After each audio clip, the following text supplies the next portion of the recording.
Hi hello namaste welcome to Satish all in one Kannada YouTube channel. ಸ್ನೇಹಿತರೆ, ವಿದ್ಯಾರ್ಥಿಗಳ ಇವತ್ತಿನ ಒಂದು ವಿಡಿಯೋದಲ್ಲಿ ನೀವು ತಮ್ಲೈನ್ ನೋಡಿದ ತಕ್ಷಣ ಗೊತ್ತಾಗಿರುತ್ತೆ ಶಿವಭೂತಿಯ ಕತೆ ಅಂತ ಹೇಳಿ 10th ICSE ಮತ್ತು 9th ICSE ವಿದ್ಯಾರ್ಥಿಗಳಿಗೆ ಉಪಯೋಗ ಆಗುವಂತಹ ಒಂದು ಕತೆ ಅಂತಕ್ಕಂಥದ್ದನ್ನ ನಾನು ನಿಮಗೆ ಇಲ್ಲಿ ತಿಳಿಸ್ತಾ ಇದ್ದೀನಿ.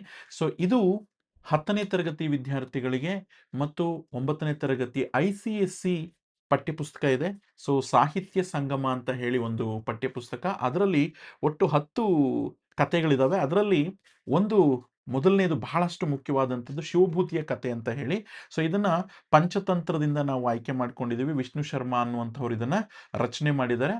ಸೊ ಹಾಗಾಗಿ ಆ ಒಂದು ಕತೆ ಅಂತಕ್ಕಂಥದ್ದನ್ನ ನಾನು ನಿಮಗೆ ಇಲ್ಲಿ ತಿಳಿಸ್ತಾ ಇದ್ದೇನೆ. ಮೊದಲನೇ ಸಲ ನೀವು ನಮ್ಮ ಚಾನಲ್ ವಿಸಿಟ್ ಮಾಡಿದ್ರೆ ದಯವಿಟ್ಟು ಸಬ್ಸ್ಕ್ರೈಬ್ ಬಟನ್ ಅನ್ನು ಕ್ಲಿಕ್ ಮಾಡ್ಕೊಳ್ಳಿ, ಪಕ್ಕದಲ್ಲಿರುವ ಬೆಲ್ ಐಕನ್ ಅನ್ನು ಕ್ಲಿಕ್ ಮಾಡಿ ಹಾಗೂ ಆಲ್ ನೋಟಿಫಿಕೇಶನ್ ಅನ್ನು ಆನ್ ಮಾಡ್ಕೊಳ್ಳಿ. ಇದರಿಂದ ನಮ್ಮ ಮುಂದಿನ ಎಲ್ಲ ವಿಡಿಯೋಗಳು ನಿಮಗೆ ಆದಷ್ಟು ಬೇಗ ಫ್ರೀಯಾಗಿ ಬಂದು ತಲುಪುತ್ತೆ. ಸೊ ಮೊದಲನೇದಾಗಿ ಈ ಕತೆಗೆ ಹೋಗೋಕ್ಕಿಂತ ಮುಂಚೆ ಪಂಚತಂತ್ರದ ಪರಿಚಯ ಅಂತಕ್ಕಂಥದ್ದನ್ನ ಸ್ವಲ್ಪ ಮಾಡಿಕೊಂಡು ಮುಂದೆ ಹೋಗೋಣ. ಸೊ ಇದರ ರಚನೆ ಅಂದರೆ ಪ್ರಸಿದ್ಧವಾದಂಥ ವಿದ್ವಾಂಸರು ಅಂತ ಅನಿಸ್ಕೊಂಡಿರ್ತಕ್ಕಂಥ ವಿಷ್ಣು ಶರ್ಮಾ ಅವರು ಕ್ರಿಸ್ತಶಕ 550ರಲ್ಲಿ ಈ ಒಂದು ಸಂಸ್ಕೃತದಲ್ಲಿ ಈ ಒಂದು ಪಂಚತಂತ್ರ ಅನ್ನುವಂತಹ ಕೃತಿಯನ್ನು ರಚನೆ ಮಾಡ್ತಾರೆ. ವಿಶ್ವದ ಸುಮಾರು 50ಕ್ಕೂ ಹೆಚ್ಚಿನ ಸೊ 50ಕ್ಕೂ ಹೆಚ್ಚಿನ ಒಂದು ಭಾಷೆಗಳಿಗೆ ಇದು ಟ್ರಾನ್ಸ್ಲೇಷನ್ ಆಗಿರ್ತಕ್ಕಂಥದ್ದನ್ನ ನಾವಿಲ್ಲಿ ಗಮನಿಸ್ಬೋದು. ಸೊ ಅಂದ್ರೆ ತರ್ಜಿಮೆ ಆಗಿರ್ತಕ್ಕಂಥದ್ದು. ನಂತರ ಇದರ ಅರ್ಥ ಅಂತಕ್ಕಂಥದ್ದನ್ನ ನೋಡಕ್ ಹೋದ್ರೆ ಪಂಚ ಅಂದ್ರೆ 5 ಅಂತ 5 ತಂತ್ರಗಳನ್ನ ಒಳಗೊಂಡಿರತಕ್ಕಂಥ ಕತೆ. ಅಂದ್ರೆ ಜೀವನದಲ್ಲಿ ಜಾಣ ನಡವಳಿಕೆಯ ವಿಧಾನ ಅಂತ ನಾವು ಅರ್ಥ ಮಾಡ್ಕೊಳ್ಬೋದು. ಸೊ ಒಟ್ಟಾರೆ 5 ತಂತ್ರಗಳು ಅನ್ನುವಂಥದ್ದು ಈ ಕತೆಗಳಲ್ಲಿ ಇರ್ತದೆ. ಅದು ಇದರ ಬಹಳಷ್ಟು ಮುಖ್ಯವಾದಂತಹ ಒಂದು ವಿಷಯ. ಇದರ ಉದ್ದೇಶ ಪ್ರಾಣಿ ಮತ್ತು ಪಕ್ಷಿಗಳ ಮುಖಾಂತರ ನೀತಿ ಬೋಧನೆ ಅಂತಕ್ಕಂಥದ್ದನ್ನ ಮಾಡುವಂಥದ್ದಾಗಿರುತ್ತೆ. ಸೊ ಹಾಗಾಗಿ ಮೊದಲನೇದಾಗಿ ಈ ಕಥೆಯಲ್ಲಿ ಬರ್ತಾ ಇರ್ತಕ್ಕಂಥ ಬಹಳ ಮುಖ್ಯವಾದಂತಹ ಒಂದು ಪಾತ್ರ ಶಿವಭೂತಿ ಅಂತ ಹೇಳಿ ಒಬ್ಬ ದಯಾಮಯನಾದಂತಹ ಬ್ರಾಹ್ಮಣ. ಈತ ತೀರ್ಥಯಾತ್ರೆಗೆ ಅಂತ ಹೇಳಿ ಹೊರಟಿರ್ತಾನೆ. ಸೊ ಈತ ಪರೋಪಕಾರಿ ಒಬ್ಬ ವ್ಯಕ್ತಿ. ನೆಕ್ಸ್ಟ್ ಇನ್ನೊಂದು ಬಹಳಷ್ಟು ಮುಖ್ಯವಾದಂಥ ಇನ್ನೊಂದು ಕ್ಯಾರೆಕ್ಟರ್ ಕಂಬಳಕ ಅಂತ ಹೇಳಿ ಆತನ ಹೆಸರು. ಈತ ಅರಣ್ಯದ ಬೇಟೆಗಾರ, ಅಂದ್ರೆ ಅರಣ್ಯದಲ್ಲಿ ಬೇಟೆ ಆಡ್ತಾ ಇರ್ತಾನೆ. ಸೊ ಈತ ಪದ್ಮನಗರ ಅಂತ ಒಂದು ಊರು, ಅಲ್ಲಿ ನಿವಾಸಿಯಾಗಿರ್ತಾನೆ. ನೆಕ್ಸ್ಟ್ ಚಪಲಕ ಅಂತ ಹೇಳಿ ಒಂದು ಮಂಗ ಅಥವಾ ಕಪಿ ಅಂತಕ್ಕಂಥದ್ದು ಇಲ್ಲೊಂದು ಪಾತ್ರ ಅಂತಕ್ಕಂಥದ್ದನ್ನ ನಾವು ನೋಡ್ತೀವಿ. ಸೊ ಈ ಕಪಿ ಅಂತಕ್ಕಂಥದ್ದಕ್ಕೆ ಬದರಿಕಾಶ್ರಮ ಅನ್ನುವಂತಹ ಒಂದು ಆಶ್ರಮದಲ್ಲಿ ಇದು ಅಲ್ಲೇ ಬದುಕ್ತಾ ಇರ್ತದೆ. ಸೊ ನೆಕ್ಸ್ಟ್ ಹುಲಿ ಒಂದು ಬರುತ್ತೆ, ನೆಕ್ಸ್ಟ್ ಸರ್ಪ ಅನ್ನುವಂಥದ್ದು ಒಂದು ಬರುತ್ತೆ. ಇವೆಲ್ಲವೂ ಸಹ ಒಂದು ಬಾವಿಯಲ್ಲಿ ಬಿದ್ದಂಥ ಪ್ರಾಣಿಗಳು. ಯಾವುದರಿಂದ ಯಾವುದಕ್ಕೆ ಉಪಯೋಗ ಆಗುತ್ತೆ, ಯಾವುದರಿಂದ ಯಾವುದಕ್ಕೆ ಉಪಕಾರ ಆಗಲ್ಲ ಅನ್ನುವಂಥದ್ದನ್ನ ತಿಳ್ಕೊಳ್ಬೇಕು ಅಂತಂದ್ರೆ ನೀವು ಕಂಪ್ಲೀಟ್ ಆಗಿ ವಿಡಿಯೋ ಅನ್ನುವಂಥದ್ದನ್ನ ಗಮನಿಸಬೇಕು. ಸೊ ಅದಕ್ಕಿಂತ ಮುಂಚೆ ಕೆಲವೊಂದು ಕಠಿಣ ಪದಗಳ ಅರ್ಥ ಅನ್ನುವಂಥದ್ದು ಕೂಡ ನೀವು ಇಲ್ಲಿ ಗಮನಿಸಬಹುದು.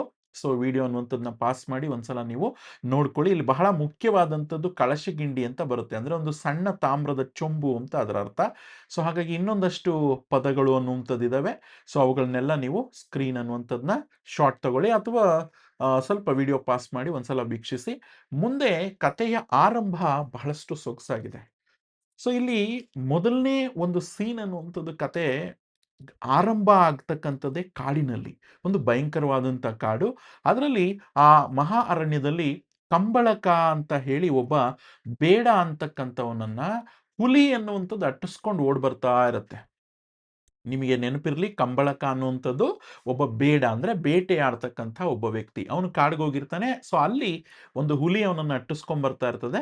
ಅಟ್ಟಿಸ್ಕೊಂಡು ಬರೋ ಸಂದರ್ಭದಲ್ಲಿ ಆತ ಏನ್ ಮಾಡ್ತಾನೆ ಅಂತಂದ್ರೆ, ಇಲ್ಲಿ ನೀವು ನೋಡ್ಬೋದು ಬಾವಿ ಇರುತ್ತೆ, ಆ ಬಾವಿ ಒಳಗಡೆಗೆ ಬಿದ್ದ್ಬಿಡ್ತಾನೆ. ಪ್ರಾಣ ಭಯದಿಂದ ದಿಕ್ಕು ಕಾಣದೆ ಓಡಿ ಹೋಗಿ ಆ ಹಳೆ ಬಾವಿಯಲ್ಲಿ ಬಿದ್ದ್ಬಿಡ್ತಾನೆ. ಕೋಪದಿಂದ ಕುರುಡಾಗಿರ್ತಕ್ಕಂಥ ಹುಲಿಯೂ ಸಹ ಅದೇ ಬಾವಿಯಲ್ಲಿ ಬೀಳುತ್ತೆ. ಅಂದ್ರೆ ಯೋಚನೆ ಮಾಡದಿರ ಅವನ್ನ ಅಟ್ಟಿಸ್ಕೊಂಡು ಬಂದು ಅದು ಸಹ ಅದೇ ಬಾವಿಯಲ್ಲಿ ಬಿದ್ದ್ಬಿಡುತ್ತೆ. ನೆಕ್ಸ್ಟ್ ಇದನ್ನ ಗಮನಿಸದೇ ಇರತಕ್ಕಂತಹ ಒಂದು ಕಪಿ ಮತ್ತು ಸರ್ಪ, ಅಂದ್ರೆ ಇಲ್ಲೇ ಈ ಬಾವಿಯ ಮೇಲ್ಭಾಗದಲ್ಲಿರ್ತಕ್ಕಂತಹ ಒಂದು ಮರದಲ್ಲಿ ಸರ್ಪ ಅನ್ನುವಂಥದ್ದು ನೇತಾಡ್ತಾ ಇರ್ತದೆ. ಆ ಸರ್ಪ ಅನ್ನುವಂಥದ್ದನ್ನ ಅದನ್ನ ಹಾವು ಅಂತ ತಿಳ್ಕೊಳ್ದೆ ನೀರಿನ ಬಾಯಾರಿಕೆಯಾಗಿ ನೀರು ಕುಡಿಯೋಣ ಅಂತ ಹೇಳಿ ಬಂದಂತ ಒಂದು ಕಪಿ ಅದರ ಹೆಸರು ಚಪಲಕ ಅಂತ ಹೇಳಿ. ಅದನ್ನ ಬಳ್ಳಿ ಅಂತ ತಿಳ್ಕೊಂಡು ಭ್ರಮೆಯಿಂದ ಏನ್ ಮಾಡುತ್ತೆ ಅಂತಂದ್ರೆ, ಬಾವಿಯೊಳಗಡೆ ಇಳಿದು ನೀರು ಕುಡಿಯೋಣ ಅಂತ ಹೋಗಿ, ಆ ಹಾವಿನ ಸಮೇತ ಅದು ಸಹ ಏನ್ ಮಾಡುತ್ತೆ ಅಂತಂದ್ರೆ, ಬಾವಿಯೊಳಗಡೆಗೆ ಬಿದ್ದ್ಬಿಡ್ತಾರೆ. ಸೊ ಅಲ್ಲಿಗೆ ಬಾವಿ ಒಳಗಡೆಗಿರ್ತಕ್ಕಂತಹ ಸಂಪೂರ್ಣವಾದಂತಹ ಪ್ರಾಣಿ ಅಂತಕ್ಕಂಥದ್ದನ್ನ ಗಮನಿಸಿದ್ರೆ, ಒಂದು ಹುಲಿ ಅನ್ನುವಂಥದ್ದಿದೆ, ನೆಕ್ಸ್ಟು ಕಪಿ ಅನ್ನುವಂಥದ್ದಿದೆ, ತದನಂತರ ಬೇಡ ಅನ್ನುವಂಥವನು ಕೂಡ ಇದ್ದಾನೆ, ನೆಕ್ಸ್ಟ್ ಹಾವು ಕೂಡ ಇದೆ. 4 ಅಲ್ಲೇ ಇದ್ದಾವೆ. ಸೊ ಇದು ಯಾವುದು ತಿಳಿಯದೇ ಇರತಕ್ಕಂತಹ ಒಬ್ಬ ಶಿವಭೂತಿ ಅಂತಕ್ಕಂಥವನು ನಮ್ಮ ಕಥೆಯ ನಾಯಕ. ಈತ ತೀರ್ಥಯಾತ್ರೆಗೆ ಅಂತ ಹೊರಟು ಅಲ್ಲಿಂದ ಏನ್ ಮಾಡ್ತಾ ಇರ್ತಾನೆ, ಇದೇ ಬಾವಿಯ ಬಳಿಗೆ ಬರ್ತಾನೆ. ಬಂದು ನೋಡ್ತಾನೆ, ಬಾಯಾರಿಕೆ ಆಗ್ತಾ ಇರ್ತದೆ. ಆ ಸಂದರ್ಭದಲ್ಲಿ ಅವನ ಹತ್ರ ಒಂದು ಕಳಶ ಗಿಂಡಿ ಅಂತ ಇರ್ತದೆ, ಅಂದ್ರೆ ಒಂದು ತಾಮ್ರದ ಚೆಂಬು. ಸೊ ಆ ಕಳಶ ಗಿಂಡಿಯಿಂದ ಒಂದು ಅಂಬನ್ನ ಕಟ್ಟಿ ಅಥವಾ ಒಂದು ದಾರವನ್ನ ಕಟ್ಟಿ ಅಥವಾ ಒಂದು ಹಗ್ಗವನ್ನ ಕಟ್ಟಿ ಆ ನೀರಿನ ಒಳಗಡೆಗೆ, ಅಂದ್ರೆ ಬಾವಿ ಒಳಗಡೆಗೆ ಹಾಕ್ತಾನೆ. ನೀರನ್ನ ಎಳ್ಕೊಂಡು ಸ್ವಲ್ಪ ನಾವೇನ್ ಮಾಡೋಣ, ಕುಡಿಯೋಣ ಅಂತ ಹೇಳಿ ಆತ ಎಳೆಯುವಂತ ಪ್ರಯತ್ನ ಮಾಡ್ತಾನೆ. ಅದು ತುಂಬಾ ಭಾರ ಆಗತ್ತೆ, ಎಳಿಯಕ್ಕಾಗಲ್ಲ. ಸೊ ಆದ್ರೂ ಕೂಡ ಎಳಿತಾನೆ. ಎಳೆದಾಗ ಗೊತ್ತಾಗತ್ತೆ, ಅಲ್ಲಿ ಈಗಾಗಲೇ ಬಾವಿ ಒಳಗಡೆಗೆ ಈ ಹುಲಿ, There you go, my ಕಪಿ, friend. ಹಾವು ಮತ್ತು ಬೇಡ 4 ಜನ ಬಿದ್ದಿದ್ದಾರೆ ಅಂತ. ಯಾಕೆ ಅಂತಂದ್ರೆ, ಎಳೆದಾಗ ಮೊದಲನೇ Welcome ಬಾರಿ back to the light. ಬರ್ತಕ್ಕಂಥದ್ದೇ ಹುಲಿ. ಈ ಹುಲಿಯನ್ನ ಮೇಲಕ್ಕೆ ಎಳಿತಾನೆ. ಸೊ ಹುಲಿ ಅಂತಕ್ಕಂಥದ್ದನ್ನ ಮೇಲಕ್ಕೆ ಎಳೆದಂತ ಸಂದರ್ಭದಲ್ಲಿ ಅಂದ್ರೆ ಕೃತಜ್ಞತೆಯನ್ನ ತೋರಿಸುತ್ತೆ. ಹೇಳತ್ತಂತೆ ಹುಲಿ ವಿನಯದಿಂದ ನಮಸ್ಕಾರ ಮಾಡಿ ಬಾವಿಯೊಳಗಡೆಗೆ ಹೆಂಗ್ ಬಿದ್ದೆ ಅಂತ ಹೇಳಿದಾಗ ಅದು ಹೇಳುತ್ತೆ, ತನ್ನ ವೃತ್ತಾಂತ ಅಂದ್ರೆ ಹಿಂಗೆ ಓಡಿಸ್ಕೊಂಡು ಬರ್ತಾ ಇದ್ದೆ, ಅಟ್ಟಿಸ್ಕೊಂಡು ಬಂದಂತ ಸಂದರ್ಭದಲ್ಲಿ ಈ ತರ ಬಾವಿ ಒಳಗಡೆ ಬಿದ್ದ್ಬಿಟ್ಟೆ, ಈ ತರ ಎಲ್ಲ ಹೇಳ್ತದೆ. ಸೊ ಆವಾಗ ಅದು ಕೃತಜ್ಞತೆಯನ್ನ ಸಲ್ಲಿಸುವಂತ ಸಂದರ್ಭ ಬರುತ್ತೆ. ಆಗ ಪರ್ವತದ ತಪ್ಪಲಿನಲ್ಲಿ ಒಂದು ಗುಹೆ ಇದೆ. ಆ ಗುಹೆಗೆ ನೀನೇನಾದ್ರೂ ಬಂದಿದ್ದೆ ಆದ್ರೆ ಅಮೂಲ್ಯವಾದಂತಹ ಕಾಣಿಕೆಯನ್ನ ಕೊಡ್ತೀನಿ ಅಂತ ಹೇಳುತ್ತೆ. ಆಮೇಲೆ ಅದೊಂದು ಸೂಚನೆಯನ್ನ ಕೂಡ ಕೊಡುತ್ತೆ. ಅದೇನು ಅಂತ ನೋಡೋಣ. ಇಲ್ಲೊಂದು ಸಂಸ್ಕೃತದ ಶ್ಲೋಕ ಅನ್ನುವಂಥದ್ದು ಕೂಡ ಕೊಟ್ಟಿದ್ದಾರೆ, ಅದನ್ನ ಕೂಡ ನೀವು ಗಮನಿಸಬೇಕು. ಉಪಕಾರೋಪಿ ನೀಚಾನಾಂ ಅಪಕಾಯ ಕಾರ್ಯಕಲ್ಪತೆ ಪಯಃಪಾನಂ ಭುಜಂಗಾನಾಂ ಕೇವಲಂ ವಿಷವರ್ಧನಂ. ಅಂದ್ರೆ ಈ ಬೇಡ ಮಾತ್ರ, ನೀನ್ ಯಾರನ್ನೇ ರಕ್ಷಣೆ ಮಾಡಿದ್ರು ಅದೊಂದು ಕಿವಿ ಮಾತು ಹೇಳುತ್ತೆ, ಬೇಡನನ್ನ ಮಾತ್ರ ರಕ್ಷಿಸಬೇಡ. ಯಾಕೆ ಅಂತಂದ್ರೆ ನೀಚನಿಗೆ ಎಷ್ಟೇ ಉಪಕಾರ ಮಾಡಿದ್ರು ಕೂಡ ಆತ ತನ್ನ ನೀಚ ಬುದ್ಧಿಯನ್ನ ಬಿಡೋದಿಲ್ಲ. ಯಾಕೆ ಅಂತಂದ್ರೆ ಅವನೊಬ್ಬ ಬೇಟೆಗಾರ, ಅವನು ಪ್ರತಿದಿನ ಪ್ರಾಣಿ ಪಕ್ಷಿಗಳನ್ನ ಕೊಂದು ತಿಂತಾ ಇರ್ತಾನೆ, ಅವನೊಬ್ಬ ನೀಚ, ಅವನನ್ನ ಮಾತ್ರ ರಕ್ಷಣೆ ಮಾಡಬೇಡ ಅಂತ ಹೇಳಿ ಒಂದು ಕಿವಿ ಮಾತನ್ನ ಹೇಳಿ ಅದೇನ್ ಮಾಡುತ್ತೆ, ಹೊರಟೋಗುತ್ತೆ.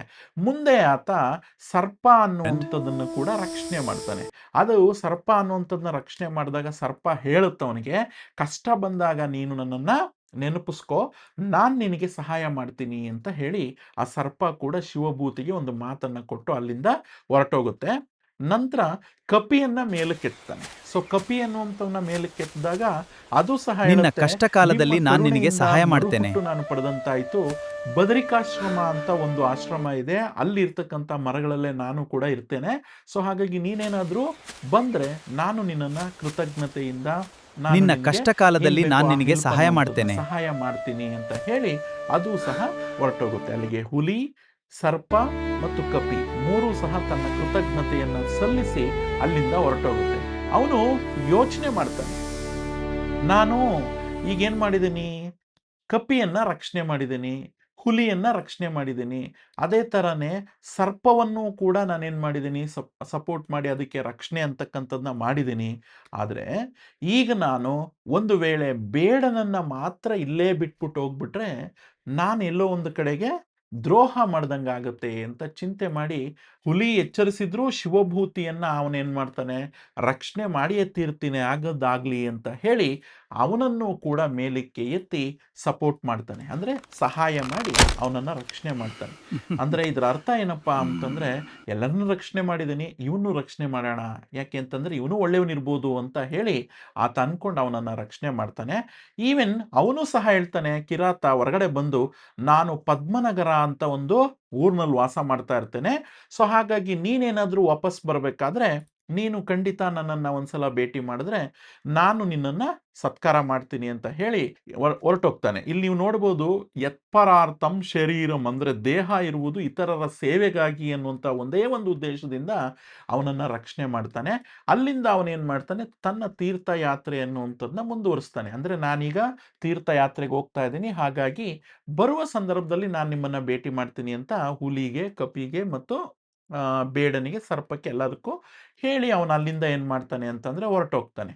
ಇವನು ಇಲ್ಲಿಂದ ಹೋದ್ಮೇಲೆ ಮತ್ತೆ ವಾಪಸ್ ಅಂದರೆ ತನ್ನ ತೀರ್ಥಯಾತ್ರೆಯನ್ನು ಮುಗಿಸಿ ಅಲ್ಲಿಂದ ವಾಪಸ್ ಬರುವಂತಹ ಸಂದರ್ಭ ಅನ್ನುವಂಥದ್ದು. ಸೊ ಆ ಸಂದರ್ಭವನ್ನು ಗಮನಿಸಿದ್ರೆ ಹುಲಿ ಅಂದರೆ ಇವನು ರಕ್ಷಣೆ ಮಾಡಿದ್ನಲ್ಲ, ಆ ಹುಲಿ ಅದೇ ಕಾಡಿನಲ್ಲಿ ಅಡ್ಡ ಸಿಗುತ್ತೆ. ಆ ಕೃತಜ್ಞತೆಯನ್ನು ತೋರಿಸುವಂತಹ ಒಂದು ಸಂದರ್ಭ ಬಂದಿದೆ ಅಂತ ಹೇಳಿ ಹುಲಿ ಏನು ಮಾಡುತ್ತೆ, ತನ್ನ ಗುಹೆಗೆ ಕರೆದುಕೊಂಡು ಹೋಗಿ ಅಲ್ಲಿ ಅಪಾರವಾದಂತಹ ಅಮೂಲ್ಯವಾದಂತಹ ಕಾಣಿಕೆಗಳನ್ನು ಅಂದರೆ ಒಡವೆ ಅವು ಇವು ಎಲ್ಲ ಇರ್ತಾವಲ್ವ, ಅದು ಕೂಡಾಕಿರ್ತಕ್ಕಂಥ ಎಲ್ಲ ಅಮೂಲ್ಯವಾದಂತಹ ಒಡವೆಗಳನ್ನು ನೀಡಿ ಅದು ಸತ್ಕಾರ ಅನ್ನುವಂಥದ್ದನ್ನ ಮಾಡುತ್ತೆ. ಇಲ್ಲಿಂದ ಶಿವಭೂತಿ ಸಿರಿವಂತ ಆಗ್ಬಿಟ್ಟಿದ್ದೀನಿ ನಾನು ಅಂತ ಹೇಳಿ ಸಂತೋಷ ಪಡ್ತಾ ಅಲ್ಲಿಂದ ಮುಂದಕ್ಕೆ ಬದ್ರಿಕಾಶ್ರಮಕ್ಕೆ ಬರ್ತಾನೆ. ಈಗ ನೀವು ಹೇಳಿ ಬದ್ರಿಕಾಶ್ರಮದಲ್ಲಿ ಯಾರಿದ್ದಾರೆ? ಎಸ್, ಯು ಆರ್ ರೈಟ್, ಅಲ್ಲ ಆಲ್ರೆಡಿ ಕಪಿ ಅಂತಕ್ಕಂಥದ್ದು ಅಂದರೆ ಇಲ್ಲಿ ಚಪಲಕ ಅನ್ನುವಂತಹ ಕಪಿ ಅನ್ನುವಂಥದ್ದು ವಾಸ ಮಾಡ್ತಾ ಇರುತ್ತೆ. ಶಿವಭೂತಿ ಮಾವಿನ ಮರದ ಕೆಳಗಡೆಗೆ ಅಲ್ಲಿ ವಿಶ್ರಾಂತಿ ಪಡ್ಕೊಳ್ತಾ ಇರ್ತಾನೆ. ಕಪಿ ಪ್ರೀತಿಯಿಂದ ಅಲ್ಲಿಂದ ಬಂದು ಅದು ನೋಡಿ ಒಂದಷ್ಟು ಹಣ್ಣು ಹಂಪಲುಗಳನ್ನು ಅಂದರೆ ಯಾವ ಹಣ್ಣು ಹಂಪಲುಗಳನ್ನು ತಂದು ಕೊಡ್ತಪ್ಪ ಅಂತ ಹೇಳಿದ್ರೆ ಕಪಿ ಹಲಸು, ಮಾವು, ಪೇರಳೆ, ಬಾಳೆ ಹೀಗೆ ಹಲವು ಹಣ್ಣುಗಳನ್ನು ತಂದು ಅದೇನು ಮಾಡುತ್ತೆ, ಸತ್ಕಾರ ಅನ್ನುವಂಥದ್ದನ್ನ ಮಾಡುತ್ತೆ. ಅಲ್ಲಿಂದ ಮುಂದಕ್ಕೆ ಅದರಿಂದ ಸತ್ಕಾರ ಮಾಡಿಕೊಂಡು ಅಲ್ಲಿಂದ ಎಲ್ಲವನ್ನ ತೆಗೆದುಕೊಂಡು ಅಂದರೆ ಹಣ್ಣು ಹಂಪಲುಗಳನ್ನು ತೆಗೆದುಕೊಂಡು ಕೃತಜ್ಞತೆಯನ್ನು ಈತ ಕೂಡ ಸಲ್ಲಿಸಿ ಅಲ್ಲಿಂದ ಮುಂದಕ್ಕೆ ಹೋಗ್ತಾನೆ. ಅವನಿಗೆ ಜ್ಞಾಪಕಕ್ಕೆ ಬರೋದು ಪದ್ಮನಗರದಲ್ಲಿ ಕಂಬಳಕ ಅನ್ನುವಂಥವನು, ಬೇಡ ಅನ್ನುವಂಥವನಿದ್ದಾನೆ. ಅವನು ಹೇಳಿದ್ದ ನನ್ನನ್ನು ನೀನು ಬರೋವಾಗ ಭೇಟಿ ಮಾಡು ಅಂತ ಹೇಳಿ. ಸೊ ಅವನೇನು ಮಾಡ್ತಾನೆ, ಈಗ ನಾನು ಅವನ್ನ ಮಾತಾಡ್ಸ್ಕೊಂಡು ಹೋಗೋಣ ಅಂತ ಹೇಳಿ ಶಿವಭೂತಿ ಪದ್ಮನಗರಕ್ಕೆ ಬಂದು ಅಲ್ಲಿ ಕಂಬಳಕನ ಮನೆಯನ್ನು ಹುಡುಕ್ತಾನೆ. ಬೇಡ ಅವ್ರ ಮನೆಗೆ ಕರ್ಕೊಂಡು ಹೋಗ್ತಾನೆ. ಅಲ್ಲಿ ನೋಡಿದ್ರೆ ಬೇಡ ತುಂಬ ಬಡತನ ಅನ್ನುವಂಥದ್ದು ಇರುತ್ತೆ. ಆ ಬಡತನವನ್ನು ತೋರಿ ಅವನೇನು ಮಾಡ್ತಾನೆ ಅಂತಂದ್ರೆ, ಇಲ್ಲಪ್ಪ ನನ್ನ ಕೈಯಲ್ಲಿ ಏನೂ ಇಲ್ಲ, ಯಾಕೆಂದ್ರೆ ನಾನೊಬ್ಬ ಬಡವ, ನಿನ್ನನ್ನು ಸತ್ಕರಿಸೋದಕ್ಕಾಗಲ್ಲ ಅಂತ ಒಂದು ನಾಟಕನ ಆಡ್ತಾನೆ. ಶಿವಭೂತಿ ಬಹಳಷ್ಟು ಒಳ್ಳೆಯವನಾಗಿರೋದ್ರಿಂದ ಆ ಬ್ರಾಹ್ಮಣ ಶಿವಭೂತಿ ಅಂತಕ್ಕಂಥವನು ಹುಲಿ ಕೊಟ್ಟಿರ್ತಕ್ಕಂತಹ ಒಡವೆಗಳನ್ನು ಅವನಿಗೆ ತೋರಿಸ್ತಾನೆ. ನೀನೇನು ಭಯ ಪಡಬೇಡ, ಯಾಕೆ ಅಂತಂದರೆ ನನ್ನ ಬಳಿ ಈಗಾಗಲೇ ಆ ಹುಲಿ ಕೊಟ್ಟಿರ್ತಕ್ಕಂತಹ ಒಡವೆಗಳಿವೆ ಸೊ ಅಂತ ಹೇಳಿ ತೋರಿಸ್ತಾನೆ. ಸೊ ಇದನ್ನು ನೋಡಿದಂತಹ ಅವನು ಕಂಬಳಕ ರಾಜನ ಬಳಿಗೆ ಹೋಗ್ಬಿಟ್ಟು ಏನು ಮಾಡ್ತಾನೆ ಅಂತಂದರೆ, ನಿನ್ನ ಆಭರಣಗಳನ್ನು ಅಂದರೆ ರಾಜನ ಆಭರಣಗಳನ್ನು ಕದ್ದಂತಹ ಬ್ರಾಹ್ಮಣ ನಮ್ಮನೆಯಲ್ಲೇ ಇದ್ದಾನೆ ಅಂತ ಹೇಳ್ಬಿಟ್ಟು ಸುಳ್ಳು ಹೇಳ್ಬಿಟ್ಟು ದೂರನ್ನ ನೀಡ್ಬಿಡ್ತಾನೆ. ಶಿವಭೂತಿಯನ್ನು ತಕ್ಷಣವೇ ಇಲ್ಲಿಗೆ ಕರೆತನ್ನಿ. ಇದನ್ನ ನಿಜ ಅಂತ ನಂಬದಂತಹ ಅಲ್ಲಿನ ರಾಜ ಒಬ್ಬ ಸೇವಕರನ್ನ ಕಳಿಸಿ ಪಾಪ ಶಿವಭೂತಿಯನ್ನ ಸೆರೆಮನೆಗೆ ಅಟ್ಟುತ್ತಾರೆ. ಇಲ್ಲಿ ನೀವು ನೋಡ್ಬೋದು, ಸೆರೆಮನೆಗೆ ಅಟ್ಟುಬಿಡ್ತಾರೆ. ಸೆರೆಮನೆಗೆ ಕಳಿಸಿದ್ದಾದ್ಮೇಲೆ ಅಲ್ಲಿ ಅವನು ಯೋಚನೆ ಮಾಡ್ತಾನೆ, ಯಾರು ನಮ್ಮ ಶಿವಭೂತಿ, ನಾನೆಂಥ ಮೂರ್ಖ ಅಂತ ಹೇಳಿ ತಾನೇ ನಕ್ಕೊಂಡು ಹೇಳ್ಕೊಂತಾನ ಅವನ ಮನಸ್ಸಿನಲ್ಲಿ. ಅಯ್ಯೋ, ಆ ಹುಲಿ ನನಗೆ ಈಗಾಗಲೇ ಏನು ಮಾಡಿತ್ತು, ಒಂದಷ್ಟು ಸೂಚನೆಯನ್ನು ನೀಡಿತ್ತು. ಏನಂತ, ಈ ಕಂಬಳಕ ಅನ್ನುವಂಥ ಬೇಡನ ರಕ್ಷಣೆ ಮಾಡಬೇಡ, ಯಾಕೆ ಅಂತಂದರೆ ಅವನು ಮನುಷ್ಯ, ಸೊ ಹಾಗಾಗಿ ಅವನು ನಿನಗೆ ಅಪಕಾರ ಮಾಡ್ತಾನೆ ಅಂತ ಸೂಕ್ಷ್ಮವಾಗಿ ಹೇಳಿದ್ರು. ನಾನೊಂದು ಎಲ್ಲೋ ಒಂದು ಕಡೆಗೆ ಅಯ್ಯೋ ಪಾಪ ಅಂತ ಹೇಳಿ ಅವನನ್ನು ರಕ್ಷಣೆ ಮಾಡಿದೆ, ಅವನು ಈ ರೀತಿ ನನಗೆ ದ್ರೋಹ ಮಾಡ್ದ ಅನ್ನುವಂತಹ ಮನಸ್ಸಿನಲ್ಲಿ ಆ ವಿಚಾರನ ತಿಳ್ಕೊಂಡು ಅವನೇನು ಮಾಡ್ತಾನೆ, ಅವನು ಮಾಡಿದಂತಹ ಮುಟ್ಟಾಳತನಕ್ಕೆ ಅವನೇ ನಕ್ಕೊಂತಾನೆ. ನಕ್ಕೊಂಡು ಅವನಿಗೆ ಅಲ್ಲಿ ಜ್ಞಾಪಕಕ್ಕೆ ಬರೋದೇನು ಅಂತಂದರೆ ಸರ್ಪ. ಯಾಕೆ ಅಂತಂದರೆ ಸರ್ಪ ಈಗಾಗಲೇ ಹೇಳಿತ್ತಲ್ಲ, ಏನಂತ, ನಿನಗೆ ಏನಾದರೂ ತೊಂದರೆ ಆದಾಗ ನನ್ನನ್ನು ಏನು ಮಾಡು, ನೆನಪಿಸ್ಕೋ, ಉಪಕಾರ ಮಾಡಿದವರಿಗೆ ಕಷ್ಟದ ಸಮಯದಲ್ಲಿ ಸಹಾಯ ಮಾಡಬೇಕು ಅನ್ನುವಂಥ ಮಾತನ್ನು ಅದು ಹೇಳಿ ಹೋಗಿತ್ತು. ಅದನ್ನು ಇಲ್ಲಿ ನೆನಪಿಸ್ಕೊಂಡು ಈಗ ನನಗೆ ಕಷ್ಟ ಬಂದಿದೆ, ಸರ್ಪನ ನೆನಪಿಸ್ಕೊಳ್ಳೋಣ ಅಂತ ಹೇಳಿ ನೆನಪಿಸ್ಕೊಂಡಾಗ ಸರ್ಪ ಅಲ್ಲಿಗೆ ಬಂದು ಅವನಿಗೆ ಏನೋ ಒಂದು ಉಪಾಯ ಅನ್ನುವಂಥದ್ದನ್ನ ಹೇಳುತ್ತೆ ಅಂತ ನೋಡಕ್ಕೆ ಹೋದರೆ ಸರ್ಪ ತಕ್ಷಣ ಬಂದು ಹೇಳುತ್ತಂತೆ, ನೋಡು, ನೀನು ರಾಜ್ಕುಮಾರ್ನನ್ನು ಕಚ್ಚಿ ಮೂರ್ಛೆ ನಾನೇನು ಮಾಡ್ತೀನಿ, ನಾನು ಹೋಗಿ ರಾಜ್ಕುಮಾರ್ನ ಕಚ್ಬಿಟ್ಟು ಏನು ಮಾಡ್ತೀನಿ ಅಂತಂದರೆ ಮೂರ್ಛೆಯನ್ನು ತರಿಸ್ತೀನಿ. ಆಗ ಅಲ್ಲಿಗೆ ಸುಮಾರು ಜನ ವೈದ್ಯರು ಅವರು ಇವರೆಲ್ಲ ಬರ್ತಾರೆ. ಅವ್ರ ಕೈಯಲ್ಲಿ ಯಾವುದೇ ಕಾರಣಕ್ಕೂ ರಾಜನ ಮಗ ರಾಜ್ಕುಮಾರ್ನನ್ನು ರಕ್ಷಣೆ ಮಾಡೋಕ್ಕಾಗಲ್ಲ, ಅವನು ಮೂರ್ಛೆ ತಪ್ಪೋಗ್ಬಿಟ್ಟಿರ್ತಾನೆ. ಅವನ ಸಾವು ಅನ್ನುವಂಥದ್ದು ಆಗಿದೆ ಅಂತ ತಿಳ್ಕೊಂಡು ಆವಾಗ ರಾಜ ಅನ್ನುವಂಥವನು ಡಂಗೂರ ಸಾರಿಸ್ತಾನೆ, ಅಥವಾ ಯಾರು ಹೆಲ್ಪ್ ಮಾಡ್ತಾರೋ ಅವ್ರಿಗೆ ನಾನು ಹೆಲ್ಪ್ ಮಾಡ್ತೀನಿ ಅಂತ ಹೇಳ್ತಾನೆ. ಆಗ ನೀನೇನು ಮಾಡು ಅಂತಂದರೆ, ನಿನ್ನ ಹತ್ರ ಇರ್ತಕ್ಕಂಥ ಕಳಚಗಿಂಡಿಯಲ್ಲಿ ಇರ್ತಕ್ಕಂತಹ ನೀರನ್ನು ತೆಗೆದುಕೊಂಡು ಹೋಗಿ ಅವನ ಮೇಲೆ ಚಿಮ್ಕ್ಸು, ನಾನು ಯಾರಿಗೂ ಗೊತ್ತಾಗದೇ ಇದ್ದಂಗೆ ಬಂದು ಏನು ಮಾಡ್ತೀನಿ ಅಂತಂದರೆ ಅವನನ್ನು ರಕ್ಷಣೆ ಮಾಡ್ತೀನಿ. ಅಂದರೆ ವಿಷವನ್ನು ಹೀರ್ಕೊಂಡು ಅವನ ಬಾಡಿಯಿಂದ ಅಥವಾ ಅವನ ದೇಹದಿಂದ ವಿಷ ಅನ್ನುವಂಥದ್ದನ್ನ ತೆಗೆದುಬಿಡ್ತೀನಿ. ಆಗ ರಾಜ್ಕುಮಾರ ಎದ್ದು ಕೂತ್ಕೋತಾನೆ ಅಂತ ಹೇಳಿದಾಗ ಸರ್ಪ ರಾಜ್ಕುಮಾರ್ನ ಇವನಿಗೆ ಏನು ಐಡಿಯಾ ಹೇಳ್ಕೊಳ್ತೋ ಅದೇ ಥರನೇ ಉಪಾಯ ಮಾಡಿ ಸರ್ಪ ರಾಜ್ಕುಮಾರನ ಕಚ್ಚುತ್ತೆ. ಯಾವ ವೈದ್ಯರಿಂದನೂ ಗುಣಪಡಿಸೋಕ್ಕಾಗಲ್ಲ. ಆಗ ರಾಜ ಡಂಗೂರ ಕೂಡ ಸಾರಿಸ್ತಾನೆ. ಏನಂತ, ಮಗನನ್ನ ಬದುಕಿಸಿದಂಥವನಿಗೆ ಬೇಡಿದ್ದನ್ನು ಕೊಡ್ತೀನಿ ಅಂತ ಹೇಳಿ ರಾಜ ಡಂಗೂರ ಸಾರಿಸ್ತಾನೆ. ಶಿವಭೂತಿ ಈ ಸರ್ಪ ಹೇಳ್ದಂಗೆ ಅವನ ಹತ್ರ ಇರತಕ್ಕಂತಹ ಒಂದು ಕಳಶಗಿಂಡಿಯಲ್ಲಿ ಇರ್ತಕ್ಕಂಥ ನೀರನ್ನು ತಗೊಂಡೋಗಿ ಅವನಿಗೆ ಚಿಮುಕಿಸಿದಾಗ ರಾಜ್ಕುಮಾರ ಎದ್ದು ಕೂತ್ಕೋತಾನೆ. ಆಗ ರಾಜ ಕುಲದೀಪಕನು ಚೇತರಿಸಿಕೊಳ್ಳಲಿ, ಸಂಪೂರ್ಣವಾಗಿ ಅವನನ್ನ ಆರೋಗ್ಯವು ಕರೆದು ಮರಳಲಿ. ವಿಚಾರಿಸಿ ಅವನ ಆದಂತಹ ವಿಷಯವನ್ನ ಕೇಳಿದಾಗ ಈ ರೀತಿ ಕಂಬಳಕ ಅನ್ನುವಂಥವನು ನಿಮಗೆ ತುಂಬ ಮೋಸ, ಅಂದರೆ ನಿಮಗೆ ಸುಳ್ಳು ಹೇಳಿ ನನಗೆ ಮೋಸ ಮಾಡಿದ್ದಾನೆ, ನಾನು ಕಳ್ಳ ಅಲ್ಲ ಅನ್ನುವಂಥ ವಿಚಾರವನ್ನು ಹೇಳಿದಾಗ ಅವನಿಗೆ ಇನ್ನೊಂದಷ್ಟು ಸಂಪತ್ತು ಅನ್ನುವಂಥದ್ದನ್ನ ಕೊಟ್ಟು ಅವನನ್ನು ಅಲ್ಲಿಂದ ಏನು ಮಾಡುತ್ತೆ, ಅವನನ್ನು ಬಿಡುಗಡೆ ಮಾಡ್ತಾನೆ. ಅದಾದ ನಂತರ ಈ ದುಷ್ಟ ಅಂತ ಅನ್ನಿಸ್ಕೊಂಡಿರ್ತಕ್ಕಂತಹ ಕಂಬಳಕನನ್ನು ಕರ್ಕೊಂಡು ಬಂದು ಅವನನ್ನು ಜೈಲುಗಟ್ಟಿ ಮರಣದಂಡನೆ ಅನ್ನುವಂಥದ್ದನ್ನ ರಾಜ ಅನ್ನುವಂಥವನು ವಿಧಿಸ್ತಾನೆ ಅನ್ನುವಂಥದ್ದು. ಇದಿಷ್ಟು ಕೂಡ ಈ ಕಥೆಯ ಒಂದು ಸೂಕ್ಷ್ಮವಾದಂಥ ಒಂದು ಸಾರಾಂಶ. ಈ ಕಥೆಯ ನೀತಿನ ಕೊನೆಯಲ್ಲಿ ನಾವು ತಿಳ್ಕೊಳ್ಬೇಕು ಅಂತಂದ್ರೆ ಅವನು ಓಕೆ. ಸೊ ದುಷ್ಟನ ಸಹವಾಸ ಯಾವಾಗಿದ್ರೂ ಕೂಡ ಏನಪ್ಪಾ ಅಂತಂದ್ರೆ ಕೆಟ್ಟದ್ದೇ. ಯಾಕೆ ಅಂತಂದ್ರೆ ನೀಚರ ಸಹವಾಸ ನಮಗೆ ಒಳ್ಳೆಯದಲ್ಲ. ಸೊ ಹಾಗಾಗಿ ದುಷ್ಟರ ಸಹವಾಸದಿಂದ ನಾವು ದೂರ ಇರಬೇಕು ಅನ್ನುವಂಥದ್ದು ಮೊದಲನೇ ನೀತಿ ಅನ್ನುವಂಥದ್ದು ಇದರಿಂದ ಗೊತ್ತಾಗುತ್ತೆ. ಎರಡನೇ ನೀತಿ ಅನ್ನುವಂಥದ್ದನ್ನ ಗಮನಿಸಿದ್ರೆ, ನೀಚನಿಗೆ ಉಪಕಾರ ಮಾಡಿದ್ರೆ ಅವನು ನಮಗೆ ಅಪಕಾರನೇ ಮಾಡ್ತಾನೆ, ಹಾವಿಗೆ ಒಂದು ರೀತಿ ಹಾಲಿರ್ದಂಗಾಗತ್ತೆ ಅನ್ನುವಂತಹ ಕೃತಜ್ಞಹೀನನಾದಂತಹ ವ್ಯಕ್ತಿಯನ್ನು ನಾನು ರಕ್ಷಿಸ್ಬಿಟ್ನಲ್ಲ ಅಂತ ಹೇಳಿ ಕಂಬಳಕನ ಬಗ್ಗೆ ಅವನು ಬೇಜಾರು ಮಾಡ್ಕೋತಾನೆ. ಸೊ ಹಾಗಾಗಿ ಇಲ್ಲಿ ನೀಚನಿಗೆ ಯಾವತ್ತೂ ಕೂಡ ಉಪಕಾರ ಮಾಡಬಾರ್ದು ಅನ್ನುವಂಥದ್ದು ಗೊತ್ತಾಗುತ್ತೆ. ನಂತರ ಇಲ್ಲಿ ಅಬ್ಸರ್ವ್ ಮಾಡ್ಬೋದು, ಪ್ರಾಣಿಗಳಿಗೆ ಮಾನವನಿಗಿಂತ ಅತಿ ಹೆಚ್ಚು ಕೃತಜ್ಞತೆ ಅನ್ನುವಂಥದ್ದು ಇರುತ್ತೆ ಅಂತ. ಹೌದಲ್ವಾ? ಯಾಕೆ ಅಂತಂದ್ರೆ ನೋಡಿ, ಹುಲಿ ಅನ್ನುವಂಥದ್ದು ಅವನಿಗೆ ಒಂದಷ್ಟು ಒಡವೆಗಳನ್ನು ಕೊಟ್ಟು ಗೌರವ ಅನ್ನುವಂಥದ್ದು ನೀಡುತ್ತೆ.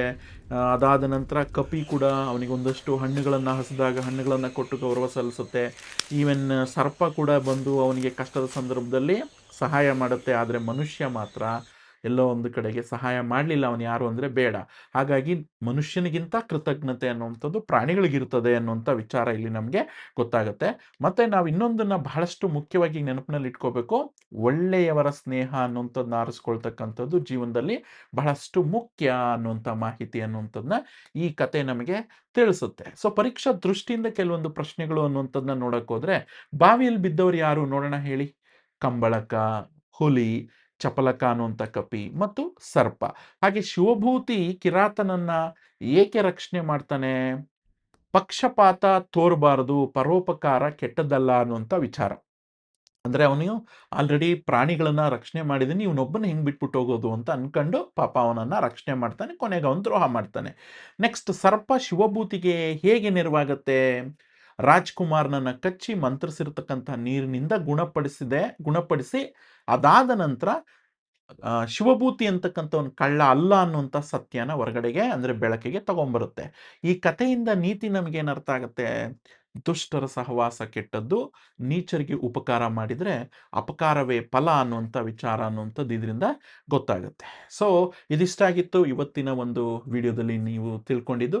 ಸೊ ಹೇಗೆ ಅನ್ನಿಸ್ತು ವಿಡಿಯೋ ಅನ್ನುವಂಥದ್ದು? ಸೊ ಇಲ್ಲಿವರೆಗೂ ನೀವು ವಿಡಿಯೋನ ವೀಕ್ಷಿಸಿದಿರಿ ಅಂತಂದರೆ ನಿಮಗೇನೋ ಸ್ವಲ್ಪ ಹೆಲ್ಪ್ ಆಗಿದೆ ಅಂತಲೇ. ಸೊ ಹಾಗಾಗಿ ಈ ವಿಡಿಯೋಗೆ ಹೈಪ್ ಅನ್ನುವಂಥ ಬಟನ್ ಇರ್ತದೆ ಅಲ್ಲೇ ವಿಡಿಯೋದ ಕೆಳಗಡೆ ಕಾಣ್ತಿರ್ತದೆ. ಸೊ ದಯವಿಟ್ಟು ಅದನ್ನು ಕ್ಲಿಕ್ ಮಾಡಿದರೆ ಇನ್ನೊಂದಷ್ಟು ಜನಕ್ಕೆ, ವಿದ್ಯಾರ್ಥಿಗಳಿಗೆ ಈ ಒಂದು ವಿಡಿಯೋ ಅನ್ನುವಂಥದ್ದು ಸಜೆಸ್ಟ್ ಆಗುತ್ತೆ. ಮತ್ತು ಲೈಕ್ ಮಾಡಿ, ಅದು ಸಹ ಉಪಯೋಗ ಆಗುತ್ತೆ. ಜೊತೆಗೆ ಈ ಒಂದು ಚಾನಲ್ನಲ್ಲಿ ಇದೇ ಥರದ್ದು ನಿಮಗೆ 10th ICSE ಸಂಬಂಧಪಟ್ಟ ಹಾಗೆ, 9th ICSE ಮತ್ತು ICSE ವಿದ್ಯಾರ್ಥಿಗಳಿಗೆ ಮಾತ್ರ ಅಲ್ಲ, ಸ್ಟೇಟ್ ಬೋರ್ಡು ಎಲ್ಲದಕ್ಕೂ ಸಂಬಂಧಪಟ್ಟ ಹಾಗೆ ವಿಡಿಯೋಸ್ ಮುಖಾಂತರ ನಿಮಗೆ ಒಂದಷ್ಟು ಹೆಲ್ಪ್ ಮಾಡುವಂತಹ ಪ್ರಯತ್ನನ ನಾನು ಮಾಡ್ತಾ ಇರ್ತೀನಿ. ಸೊ ಹಾಗಾಗಿ ನೀವೇನಾದರೂ ಮೊದಲನೇ ಬಾರಿಗೆ ನಮ್ಮ ಒಂದು ಚಾನಲ್ಗೆ ವಿಸಿಟ್ ಮಾಡಿದರೆ ಈಗಲೇ ಸಬ್ಸ್ಕ್ರೈಬ್ ಬಟನನ್ನು ಕ್ಲಿಕ್ ಮಾಡ್ಕೊಳ್ಳಿ, ಬೆಲ್ ಐಕನನ್ನು ಕ್ಲಿಕ್ ಮಾಡಿ, ಹಾಲ್ ನೋಟಿಫಿಕೇಷನನ್ನು ಆನ್ ಮಾಡ್ಕೊಳ್ಳಿ. ಇದರಿಂದ ನಮ್ಮ ಮುಂದಿನ ಎಲ್ಲ ವಿಡಿಯೋಗಳು ನಿಮಗೆ ಆದಷ್ಟು ಬೇಗ ತಲುಪುತ್ತೆ. ಸೊ ಮುಂದಿನ ಒಂದು ವಿಡಿಯೋದಲ್ಲಿ ನಿಮಗೆ ಯಾವ ಕತೆ ಅಥವಾ ಸಾಹಿತ್ಯ ಸಂಗಮದಲ್ಲಿ ಯಾವುದಾದ್ರೂ ವಿಚಾರಗಳು ಅನ್ನುವಂಥದ್ದು ಬೇಕಾದರೆ ಕಾಮೆಂಟ್ ಮಾಡಿ ಅಂತ ತಿಳಿಸ್ತಾ, ವಿಡಿಯೋದ ಬಗ್ಗೆ ಅನಿಸಿಕೆ ಅಭಿಪ್ರಾಯಗಳನ್ನು ತಿಳಿಸಿ ಅಂತ ಹೇಳ್ತಾ, ಮತ್ತೊಂದು ವಿಚಾರವನ್ನು ಹೇಳೋದು ಮರೆತೆ ನಾನು. ಅದೇನಪ್ಪ ಅಂತಂದ್ರೆ, ಈಗಾಗಲೇ ನಾಟ್ಯ ಮಯೂರಿ ಅನ್ನುವಂಥದ್ದಕ್ಕೆ 10 ಅಧ್ಯಾಯಗಳಿಗೆ ಕಂಪ್ಲೀಟ್ ಕೋರ್ಸ್ ಅನ್ನುವಂಥದ್ದನ್ನ ಫ್ರೀಯಾಗಿ ನಾನು ಅಪ್ಲೋಡ್ ಮಾಡಿದ್ದೀನಿ. ಅದನ್ನು ವಿಡಿಯೋದ ಡಿಸ್ಕ್ರಿಪ್ಷನಲ್ಲಿ ಲಿಂಕ್ ಸಹ ಕೊಟ್ಟಿರ್ತೀನಿ. ಸೊ ಜೊತೆಗೆ ಐ ಕಾರ್ಡಲ್ಲೂ ಕೂಡ ಕ್ಲಿಕ್ ಮಾಡೋದ್ರ ಮುಖಾಂತರ ನೀವು ಅಲ್ಲಿ ಆ ವಿಡಿಯೋಗಳನ್ನು ವೀಕ್ಷಿಸಬಹುದು. ಮುಂದಿನ ವಿಡಿಯೋದಲ್ಲಿ ಖಂಡಿತ ಇದಕ್ಕೆ ಸಂಬಂಧಪಟ್ಟ ಹಾಗೆ ಪ್ರಶ್ನೋತ್ತರಗಳನ್ನು ಸಹ ನಾನು ನೀಡ್ತೀನಿ ಅಂತ ಹೇಳ್ತಾ, ಮುಂದಿನ ವಿಡಿಯೋದಲ್ಲಿ ಭೇಟಿಯಾಗೋಣ. ಧನ್ಯವಾದ. ಶುಭ ದಿನ. Take care and have a nice day and all the best for all the students. ನಿಮ್ಮ ಸ್ನೇಹಿತರಿಗೂ ಕೂಡ ಈ ವಿಡಿಯೋವನ್ನು ಶೇರ್ ಮಾಡಿ. Thank you for watching.